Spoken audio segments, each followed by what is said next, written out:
வணக்கம். ஆகாஷ்வாணி.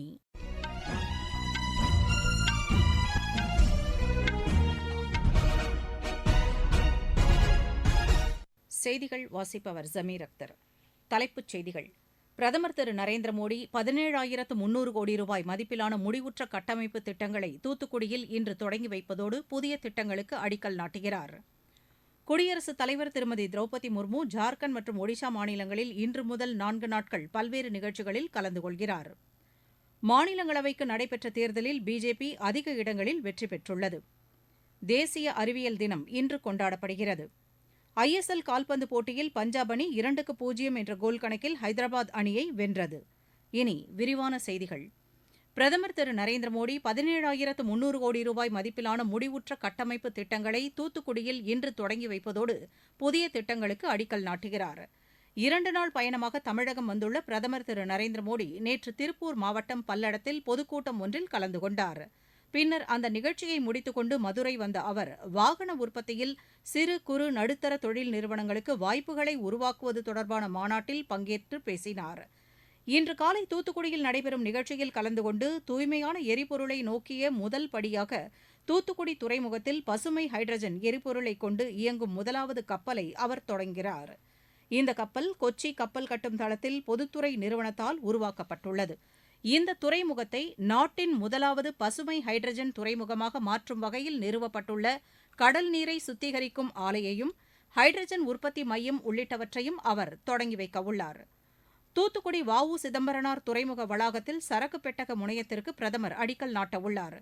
இதனைத் தொடர்ந்து வாஞ்சி மணியாச்சி நாகர்கோவில் ரயில்பாதை, வாஞ்சி மணியாச்சி திருநெல்வேலி ரயில்பாதை, மேலப்பாளையம் ஆரல் வாய்மொழி இரட்டை ரயில்பாதை திட்டங்களை பிரதமர் திரு நரேந்திர மோடி நாட்டுக்கு அர்ப்பணிக்கிறார். தமிழகத்தில் 4,586 கோடி ரூபாய் செலவில் மேற்கொள்ளப்பட்டுள்ள 4 வழிச்சாலை திட்டங்களையும் பிரதமர் தொடங்கி வைக்கவுள்ளார். தேசிய நெடுஞ்சாலை 844 ஜித்தண்டஹள்ளி தருமபுரி இடையே அமைக்கப்பட்டுள்ள 4 வழிச்சாலை, தேசிய நெடுஞ்சாலை 81 மீன்சுருட்டி சிதம்பரம் இடையே அமைக்கப்பட்டுள்ள 2 வழிப்பாதை, தேசிய நெடுஞ்சாலை 83 ஒட்டன்சத்திரம் மடத்துக்குளம் இடையே அமைக்கப்பட்டுள்ள 4 வழிப்பாதை, நாகப்பட்டினம் தஞ்சாவூர் இடையே அமைக்கப்பட்டுள்ள 2 வழிப்பாதை திட்டங்களையும் பிரதமர் நாட்டுக்கு அர்ப்பணிக்கிறார். இந்த நிகழ்ச்சியின் போது 10 மாநிலங்கள் மற்றும் யூனியன் பிரதேசங்களில் உள்ள 75 கலங்கரை விளக்கங்களில் சுற்றுலாப் பயணிகளுக்கு புதிதாக ஏற்படுத்தப்பட்டுள்ள வசதிகளையும் பிரதமர் தொடங்கி வைக்கவுள்ளார். இந்த நிகழ்ச்சியில் தமிழக ஆளுநர் திரு ஆர்.என். ரவி, மத்திய கப்பல் போக்குவரத்துத்துறை அமைச்சர் திரு சர்பானந்த சோனோவால், தகவல் ஒலிபரப்புத்துறை இணையமைச்சர் டாக்டர் எல். முருகன் உட்பட பலர் கலந்து கொள்கிறார்கள். தூத்துக்குடி நிகழ்ச்சிகளை முடித்துக் கொண்ட பின்னர் பிரதமர் திரு நரேந்திர மோடி திருநெல்வேலியில் நடைபெறும் பிஜேபி பொதுக்கூட்டத்தில் பங்கேற்கிறார்.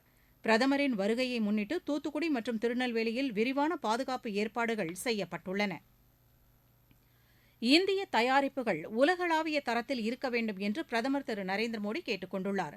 மதுரையில் நேற்று சிறு குறு நடுத்தர தொழில் நிறுவனங்கள் கலந்து கொண்ட மின்சாரத்தில் இயங்கும் வாகனம் தொடர்பான மாநாட்டில் பேசிய அவர், இந்தியாவில் வாகனங்கள் 1 விழுக்காடு கூட எந்தவித குறைபாடும் இல்லாமல் உற்பத்தி செய்யப்பட வேண்டும் என்று கேட்டுக் கொண்டார். நாட்டின் பொருளாதாரத்தை வழிநடத்துவதில் உற்பத்தி மற்றும் கண்டுபிடிப்பு ஆகியவை முக்கிய பங்காற்றுவதாக அவர் தெரிவித்தார். இந்திய தயாரிப்புகள் சுற்றுச்சூழலுக்கு தீங்கு விளைவிக்காமல் இருப்பதை உற்பத்தியாளர்கள் உறுதிப்படுத்த வேண்டும் என்றும் அவர் வலியுறுத்தினார். நாட்டின் இளைஞர்களுக்கு சிறந்த வாய்ப்புகளை ஏற்படுத்தி தருவதற்காக திறன் மேம்பாட்டுக்கென்று தனி அமைச்சகத்தை தமது அரசு தொடங்கியதாகவும் அவர் தெரிவித்தார். நாட்டில் 2 கோடி இருசக்கர வாகனங்கள், 10 லட்சம் வர்த்தக வாகனங்கள் உற்பத்தி செய்யப்படுவதாகவும், இந்த தொழில்களுக்கு உதிரி பாகங்களை விநியோகிக்கும் வகையில் ஏராளமான சிறு குறு நடுத்தர தொழில் நிறுவனங்கள் செயல்பட்டு வருவதாகவும் அவர் கூறினார். வாகன தொழிலில் சிறு குறு மற்றும் நடுத்தர தொழில் முனைவோருக்கான எதிர்காலத்தை உருவாக்குதல் தொடர்பாக மதுரையில் நேற்று நடைபெற்ற நிகழ்ச்சியில் பிரதமர் ஆற்றிய உரை மிகுந்த பயனுள்ளதாக இருந்தது என்று அதில் பங்கேற்ற சிறு குறு தொழில் முனைவோர் தெரிவித்தனர். பாரத பிரதமர் ஆட்டோமொபைல் இண்டஸ்ட்ரி பற்றி உரையாற்றியது மிகவும் சிறப்பாக இருந்தது, உபயோகமாக இருந்தது. எதிர்காலத்தில் இந்த எம்எஸ்எம்இ செக்டார் வளர்வதற்கு உள்ள நிறைய ஆலோசனை சொல்லியிருக்கார். அரசு எதிர்காலத்தில் என்ன நம்ம முடிவுகள் துறைக்கு எடுத்து வளர வைக்கும் என்பதையும் சொல்லியிருக்கிறார். அதுபோல ஸ்கிராப்பிங் பாலிசி, புதிய இவி வெஹிக்கிள் உற்பத்தி பண்ணுவது போன்ற பல நல்ல செய்திகளை சொல்லியிருக்கார். உபயோகரமான இருந்தது. I am Divya Sri Krishna. ரொம்ப நல்ல ப்ரோக்ராமா இருந்தது. மோடிஜிக்காக வந்தோம். மோடிஜி ரொம்ப நல்லா பேசினாரு. கண்டென்ட் ரொம்ப நல்லா இருந்தது and we are really impressed. நம்ம பிரைம் மினிஸ்டர் வந்து ஃபியூச்சர்ல நம்ம எலக்ட்ரிக் வெஹிக்கிள்ஸ் தென் வெஹிக்கிள் ஸ்கிராப்பிங் பாலிசி அதை பற்றிலாம் நிறைய டீட்டெயில்ஸ் சொன்னார். 2047க்கு என்ன பிளான் வச்சிருக்காங்க நம்ம கண்ட்ரிக்கு, நம்ம எப்படி வல்லரசாக போகிறோம் பற்றிலாம் பேசினாங்க. எங்களுக்கு ரொம்ப ஹெல்ப்ஃபுல்லாக இருந்துச்சுங்க. குடியரசுத் தலைவர் திருமதி திரௌபதி முர்மு ஜார்க்கண்ட் மற்றும் ஒடிஷா மாநிலங்களில் இன்று முதல் 4 நாட்கள் பல்வேறு நிகழ்ச்சிகளில் கலந்து கொள்கிறார்.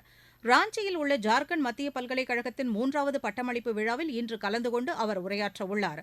ஒடிஷாவில் ராய்ரங்காபூரில் மத்திய அரசு விடுதிக்கு அவர் அடிக்கல் நாட்ட உள்ளார். அதே இடத்தில் பல்வேறு சாலை மற்றும் விளையாட்டு கட்டமைப்பு திட்டங்களுக்கு அவர் அடிக்கல் நாட்ட உள்ளார். பார்ஷாஹியில் ஏகலைவா மாதிரி உண்டு உறைவிட பள்ளியை குடியரசுத் தலைவர் திறந்து வைக்க உள்ளார். கொயின்ஜஹாரில் பழங்குடியினர் குறித்த தேசிய கருத்தரங்கு ஒன்றையும் தொடங்கி வைத்து உரையாற்ற உள்ள குடியரசுத் தலைவர் தர்னிதர் பல்கலைக்கழகத்தில் மாணவர்களுடன் கலந்துரையாட உள்ளார். நீங்கள் கேட்டுக்கொண்டிருப்பது ஆகாஷ்வாணியின் செய்தி அறிக்கை. மக்களவைத் தேர்தல் 2024 சென்னை அகில இந்திய வானொலியின் மாநில செய்திப் பிரிவு வழங்கும் மக்களவைத் தொகுதிகள் குறித்த கண்ணோட்டம். மக்களவைத் தொகுதிகள் குறித்த விவரங்களை முழுமையாக வழங்கும் இந்த நிகழ்ச்சி இரவு மணி 8:05 முதல் 8:20 வரை நாள்தோறும் இதே அலைவரிசையில் ஒலிபரப்பாகிறது. உங்கள் தொகுதி குறித்த விவரங்களை அறிந்து கொள்ள உதவும் இந்த நிகழ்ச்சியை கேட்கத் தவறாதீர்கள். மாநிலங்களவைக்கு நடைபெற்ற தேர்தலில் அதிக இடங்களில் பிஜேபி வெற்றி பெற்றுள்ளது. உத்தரப்பிரதேசத்திலிருந்து மாநிலங்களவைக்கு காலியான 10 இடங்களுக்கு நடைபெற்ற தேர்தலில் பிஜேபி சார்பில் 8 பேரும் சமாஜ்வாதி கட்சி சார்பில் 3 பேரும் போட்டியிட்டனர். இதில் பிஜேபி சார்பில் போட்டியிட்ட முன்னாள் மத்திய அமைச்சர் திரு RPN சிங், நாடாளுமன்ற முன்னாள் உறுப்பினர் திரு சௌத்ரி தேஜ்வீர் சிங் உள்ளிட்ட 8 பேர் வெற்றி பெற்றனர். சமாஜ்வாதி கட்சி சார்பில் முன்னாள் MP திருமதி ஜெயா பச்சன், திரு ராம்ஜிலால் சுமன் ஆகியோர் வெற்றி பெற்றனர். கர்நாடகாவில் மாநிலங்களவைக்கு காலியாக இருந்த 4 இடங்களுக்கு நடைபெற்ற தேர்தலில் காங்கிரஸ் 3 இடத்திலும் பிஜேபி 1 இடத்திலும் வெற்றி பெற்றது. மதசார்பற்ற ஜனதாதள வேட்பாளர் திரு குபேந்திர ரெட்டி தோல்வியடைந்தார்.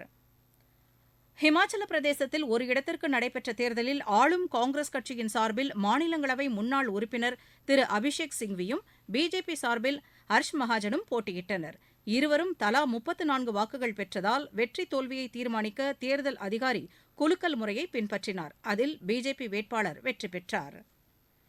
தேசிய அறிவியல் நாள் இன்று கொண்டாடப்படுகிறது. வளர்ச்சியடைந்த பாரதத்திற்கான உள்நாட்டு தொழில்நுட்பம் என்பதே இந்த ஆண்டு அறிவியல் தினத்திற்கான மையப் பொருளாகும். வருங்கால இந்தியாவை வடிவமைக்க உள்நாட்டில் வளர்ந்து வரும் தொழில்நுட்பங்களுக்கு முக்கியத்துவம் அளிப்பதை வலியுறுத்தும் வகையில் இந்த ஆண்டு அறிவியல் தின கொண்டாட்டங்கள் அமைந்துள்ளன. இதை முன்னிட்டு புதுதில்லியில் மத்திய அறிவியல் மற்றும் தொழில்நுட்பத்துறையின் சார்பில் இந்தியாவின் தலைசிறந்த இயற்பியல் விஞ்ஞானியான சர் சி வி ராமன் கண்டுபிடித்த ராமன் விளைவு குறித்த நிகழ்ச்சிக்கு ஏற்பாடு செய்யப்பட்டுள்ளது. இந்த கண்டுபிடிப்புக்குத்தான் 1930ஆம் ஆண்டு சர் சி வி ராமனுக்கு நொபேல் பரிசு வழங்கப்பட்டது. இந்நாளை முன்னிட்டு தில்லியில் மத்திய அறிவியல் தொழில்நுட்பத்துறை இணையமைச்சர் டாக்டர் ஜிதேந்திர சிங் புதுமையான கண்டுபிடிப்புகள் குறித்த கண்காட்சி ஒன்றை தொடங்கி வைக்கிறார். நூற்பாலைகளில் பணியிட பாதுகாப்பை உறுதிப்படுத்தவும் பாலியல் துன்புறுத்தலுக்கு எதிரான சட்டத்தை அமல்படுத்தவும் தமிழக அரசு பல்வேறு தரப்பினரை உள்ளடக்கிய குழுவை அமைத்துள்ளது. நூற்பாலை உற்பத்தியாளர்கள், அரசு அதிகாரிகள், தொழிற்சங்கங்கள், சிவில் சமூக குழுக்கள் ஆகியோரை கொண்ட குழு நூற்பாலைகளில் பெண்கள் பாதுகாப்பாக பணிபுரிவதற்கான சூழலை ஏற்படுத்தும் என்று மாநில அரசின் செய்திக்குறிப்பு தெரிவிக்கிறது. சமீபத்தில் மாநில அரசு வெளியிட்ட மாநில மகளிர் கொள்கையின் அடிப்படையில் இந்த முன்முயற்சி மேற்கொள்ளப்பட்டுள்ளதாக சமூக நலத்துறை ஆணையர் திருமதி அமுதவல்லி தெரிவித்துள்ளார். ISL கால்பந்து போட்டியில் பஞ்சாப் அணி 2-0 என்ற கோல் கணக்கில் ஹைதராபாத் அணியை வென்றது. இன்றிரவு மணி 7:30க்கு நடைபெறவுள்ள ஆட்டத்தில் மும்பை அணி கோவாவை எதிர்கொள்கிறது. மகளிர் பிரீமியர் லீக் கிரிக்கெட் போட்டியில் பெங்களூரு அணி 8 விக்கெட் வித்தியாசத்தில் குஜராத் அணியை வென்றது. பெங்களூருவில் நேற்றிரவு நடைபெற்ற ஆட்டத்தில் முதலில் விளையாடிய குஜராத் அணி நிர்ணயிக்கப்பட்ட 20 ஓவரில் 7 விக்கெட் இழப்புக்கு 107 ரன் எடுத்தது.